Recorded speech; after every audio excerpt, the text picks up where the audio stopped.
Olá, boa tarde! Começando o Bora RS desta sexta-feira, sextou, final de semana à vista e olha, possivelmente com temperaturas mais amenas. Ainda faz frio hoje, né? Mas a gente já sente, pelo menos aqui na capital, o sol esquentando mais, né? Aquele frio mais intenso ficou para trás. Claro, na serra ainda a temperatura muito baixa, a sensação térmica muito baixa, mas aos poucos a temperatura vai aumentando e possivelmente um final de semana aí de sol e temperaturas mais amenas. Vamos ver um pouquinho do litoral de Santa Catarina, praia de Biraquera. Olha que lindo que está o mar lá em Biraquera.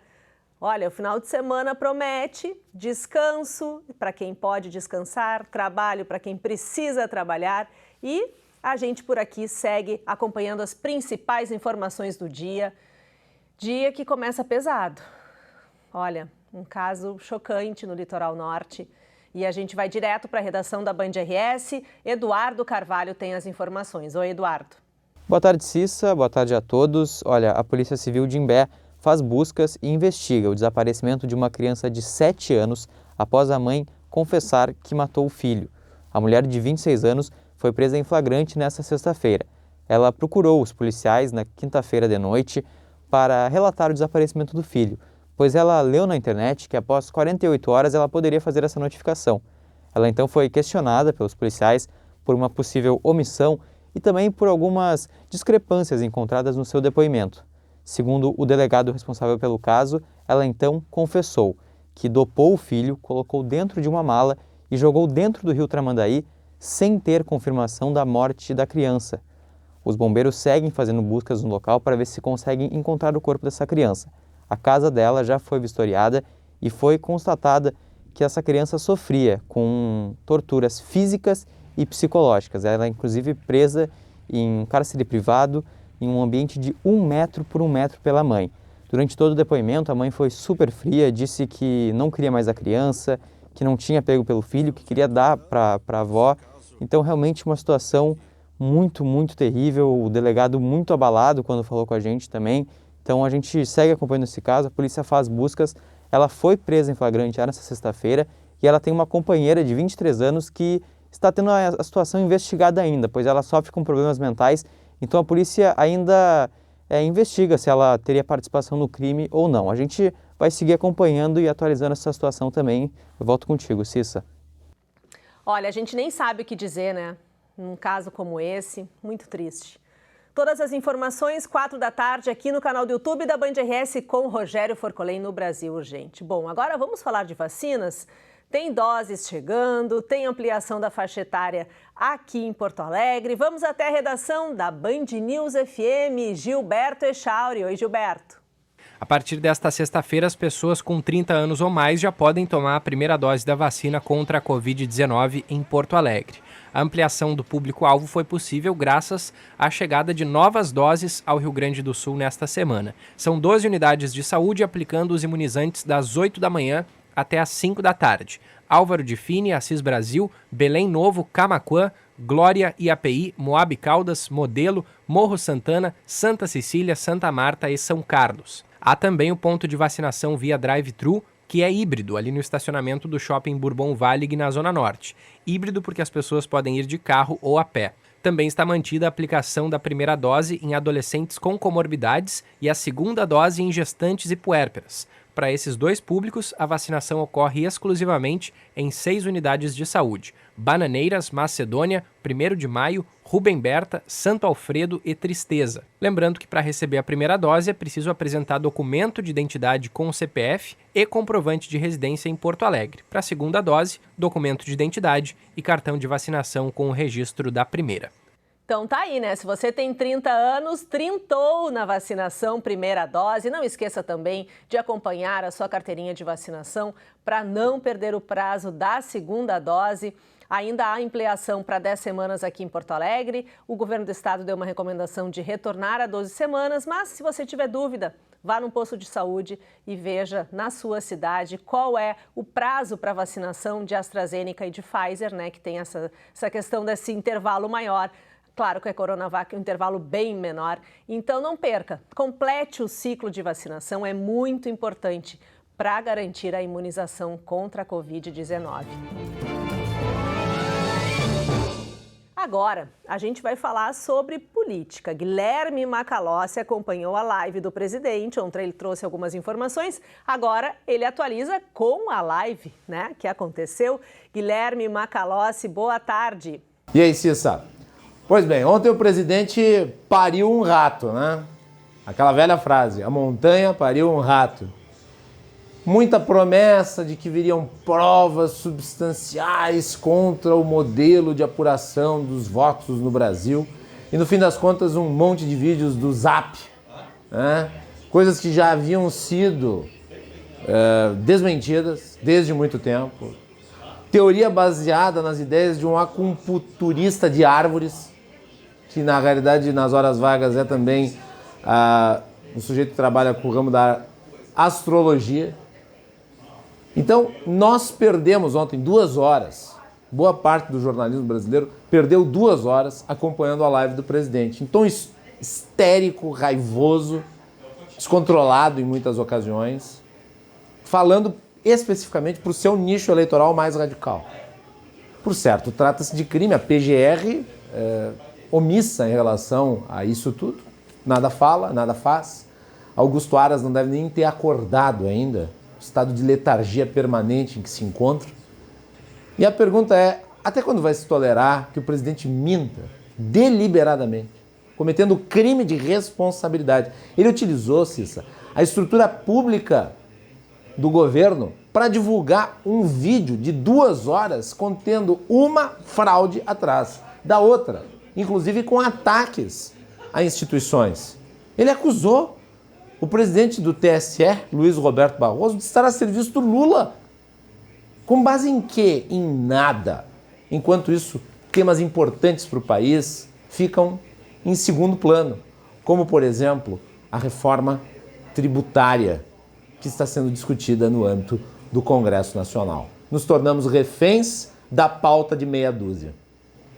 Assunto logo mais 2 da tarde aqui no canal do YouTube da Band RS, Macalossi, repercutindo, todas as informações sobre as eleições de 2018, o que disse o presidente, enfim. Pauta não falta, cenário político nos bastidores do poder. E agora a gente vai até a redação da Rádio Bandeirantes, o Sérgio Stock. Sérgio sempre com boas notícias na área da economia, Ele se esforça para trazer boas notícias para a gente e sextou com boas notícias na área do emprego. Oi, Sérgio. Oi, Cissa, tudo bem?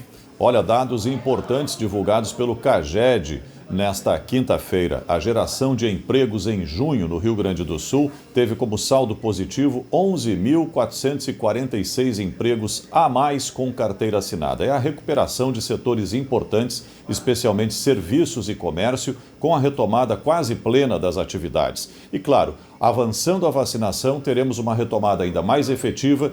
Esse é um dos fatores, e a chegada do fim do ano, segundo semestre, com os empregos temporários, com o Natal que vai se aproximar e é a principal data em vendas no comércio, certamente vai atrair ainda muito mais gente e, consequentemente, gerar mais empregos. Foram 98 mil vagas geradas no Rio Grande do Sul em junho, contra 87 mil demissões. Uma informação importante, um dado positivo e que a gente torce que continue assim, gerando cada vez mais empregos para a retomada desse que é o principal programa social de qualquer país. Emprego, trabalho, renda para as famílias. Sérgio Stock para o Bora RS. Maravilha, Sérgio, 10:07. A gente te espera aqui no canal do YouTube da Band RS, junto com a Lúcia Matos no Band Cidade, trazendo as principais informações do dia. Olha, quem também vai estar no Band Cidade logo mais é o Osíris Marins, falando justamente, repercutindo justamente sobre a liberação de eventos e público nos estádios. Boa tarde, Osíris. Boa tarde, Cissa. Pois é, o governo está batendo martelo, gabinete de crise, diante dos números do sistema 3As, diante do monitoramento, tanto da variante Delta como as demais variantes aqui no estado do Rio Grande do Sul, ocupação de UTIs no sistema 3As de controle da pandemia no estado do Rio Grande do Sul, e deve autorizar a abertura de eventos, O foco, obviamente, os estádios de futebol. Nós temos 2 grandes aqui na capital, temos também na Serra Gaúcha, na Zona Sul, temos equipes aí disputando a Série A, demais competições, o Grêmio, a Copa do Brasil, Então, temos aí a possibilidade dos estádios serem abertos, quem sabe até a partir da próxima semana. Todas as definições serão feitas ao longo do dia, o gabinete de crise permanentemente reunido, conversando com prefeitos, com FAMURS, com Grampal, com os diversos setores e segmentos. O próprio Inter e Grêmio já acionaram seus staffs e estão fazendo os estudos necessários, porque será uma abertura com protocolos. Isso é fundamental, espelhando o que existe na Europa hoje ou nos Estados Unidos, onde as competições já começam a receber público há mais de 30 dias. Então, aqui nós temos uma situação, o estado do Rio Grande do Sul é o que mais vacinou até agora, em primeira e também segunda dose, mas está abaixo dos 70%. Porto Alegre está próximo, falta pouco, mas mesmo assim, os protocolos deverão ser mantidos. O Estado está aí, no sistema 3As, mostrando que temos uma média móvel de mortes abaixo de 50 ao dia. Ainda é muito, qualquer morte é muito, né? Não há o que se comemorar muito nesses números, apenas se reafirmar os protocolos. E temos uma ocupação baixa, menor ocupação de UTIs. Casos no estado perto de 800, em tratamento. Então, são indicadores que mostram que o caminho está posto, é correto e a vacinação deve ser implementada cada vez mais e acelerada. Com esta aceleração, a abertura dos eventos, tendo como foco, no caso, as feiras e também os estádios de futebol. Claro, os clubes ainda vão avaliar, na medida em que se estabelecer aí 30%, 40% ou 50% de ocupação nos estádios, tem que ver se isto paga a abertura do estádio. Temos estádios gigantes, né, aqui em Porto Alegre, na Serra Gaúcha, e há um custo para a abertura dessas estruturas todas para se fazer um jogo de futebol hoje, por exemplo, para 30% do público, né? Então, isto deve ser levado em consideração. A matemática deve fechar, já que os clubes também têm suas dificuldades financeiras. Mas o gabinete permanentemente reunido e essa definição já foi feita, mas agora vai se estabelecer os protocolos de abertura para eventos, principalmente aqui na capital. Cissa. O Osiris volta também às 6 da tarde, um pouquinho antes do Banho de Cidade, no tempo real, girando a reportagem na Rádio Bandeirantes e aqui no canal do YouTube da Band RS. Bora falar de frio? A gente começou aqui falando que vai esquentar, mas ainda tá frio, né? Se você for sair de casa, ó, casaquinho, ainda dá para sair de touca, dá para trazer a luva, uma meia mais grossa. Não dá ainda para achar que já esquentou, porque tá frio ainda. Aqui no Morro Santo Antônio, pedi para o Chiclé colocar uma imagem aqui do Morro Santo Antônio pra gente. Aqui no Morro Santo Antônio tá frio, viu? O dia tá lindo, sol, tá bom para lagartear comendo uma berga, mas tá frio. E olha, a gente vai até São Francisco de Paula. Tiziano e Kessler têm as informações dessa nevasca, dessa geada e dessa friagem por lá. Oi, Tiziano. Oi, Thaís. Mais um dia muito gelado aqui no sul do Brasil. Em São Francisco de Paula, na Serra Gaúcha, a gente teve temperatura de 2 graus abaixo de zero durante a madrugada. Agora o tempo seco, sem possibilidade de neve, mas aí com a geada. Olha só esse gramado aqui na beira do Lago São Bernardo, em São Francisco de Paula, todo branquinho por causa da geada no amanhecer. Esse frio ele continua nos próximos dias, mas não com a mesma intensidade. A expectativa agora é que aqui na Serra Gaúcha, pelo menos em São Francisco de Paula, a partir de sábado a gente tenha temperaturas um pouquinho mais altas e as mínimas devem ficar aí em 0 grau nos próximos dias, no sábado e no domingo. Depois sobe um pouquinho mais, mas não muito, pelo menos não um frio tão intenso como a gente teve nos últimos dias.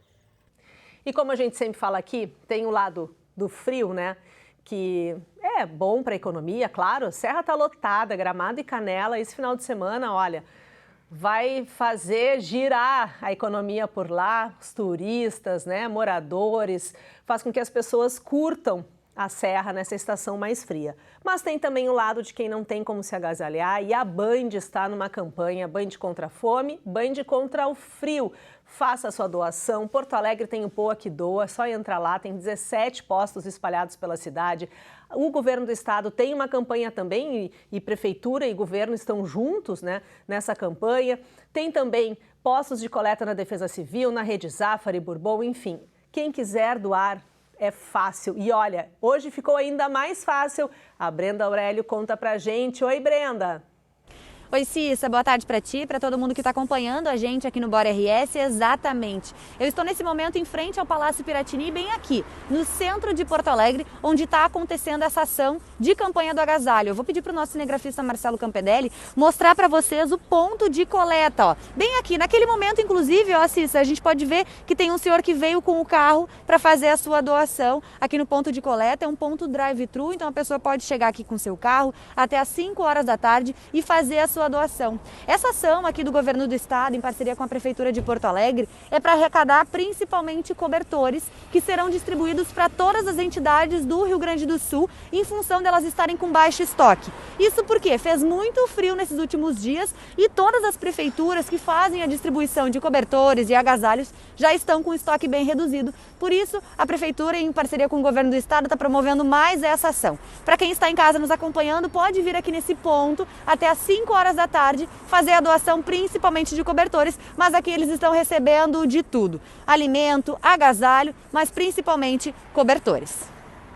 Então, vá lá, pega o carro, quem sabe reúne a turma aí, os vizinhos, junta lá cobertores e vale levar também roupa, viu? Tá se pedindo cobertores, mas roupa sempre é necessário, sempre precisa. Pega aquele casaco que já está há 3 invernos ali no armário, que não vai mais ser usado e leva doações para quem mais precisa. O frio vai até pelo menos até domingo, mas não esquenta, continua frio, só não vai ser esse frio extremo. E já há previsões para uma nova massa de ar polar daqui 15 dias, então prepare-se, se aqueça e ajude a aquecer também quem não tem como se aquecer. Bom, vamos falar também do outro aspecto do frio, né? A gente tem falado aqui toda semana, geada na agricultura, prejuízos e, ó, inflação na mesa dos brasileiros. Embaixo do gelo, as plantas queimam. Efeitos da geada que prejudica as lavouras. Fisiologicamente, a parede celular ela rompe e aí nós temos essa visualização de uma planta escurecida. A massa de ar polar vai impactar a produção de grãos do país. O milho é o mais prejudicado. A previsão é de uma redução de 11% na segunda colheita. A geada que veio subsequente agora de julho pegou o milho com lavoura já um pouco enfraquecida por conta da questão da seca. Milho que é ingrediente para a ração dos animais, o que pode afetar ainda mais os preços de aves e suínos, além da produção de leite. O que não resiste às geadas e às baixas temperaturas são as hortaliças, principalmente as folhosas. A alface já subiu 10% de uma semana para outra. Com a baixa oferta, a feira ficará mais cara também por conta da batata, que já está em alta nos preços. Prejuízos também para os produtores de café. A próxima safra, que seria uma safra alta, de recuperação do potencial financeiro desses produtores, de recuperação do potencial de reinvestimento na cultura, ele já está com o potencial comprometido por conta dessas geadas. E tudo termina na mesa dos brasileiros. Um levantamento feito com economistas apontou que as geadas desta semana podem impactar a inflação do ano em 0,1 ponto percentual. Com isso, o IPCA pode ultrapassar 7% em 2021. Possivelmente os efeitos disso se misturem e fique muito difícil saber o que é da inflação em si e do que é por conta desse descasamento das cadeias produtivas. Mas sim, certamente vai chegar lá no consumidor, sim. Então tá aí, se você vai à feira esse final de semana, né, um sábado de sol, uma temperatura mais amena, aproveite. Se tiver lá a batata com desconto, já garante a batata. Se conseguir lá uma alface mais bonita, já garante a alface, porque realmente a geada prejudica muito as hortaliças e aí o preço fica mais caro com a baixa oferta. A gente vai ficando por aqui, Bora RS, volta na segunda-feira.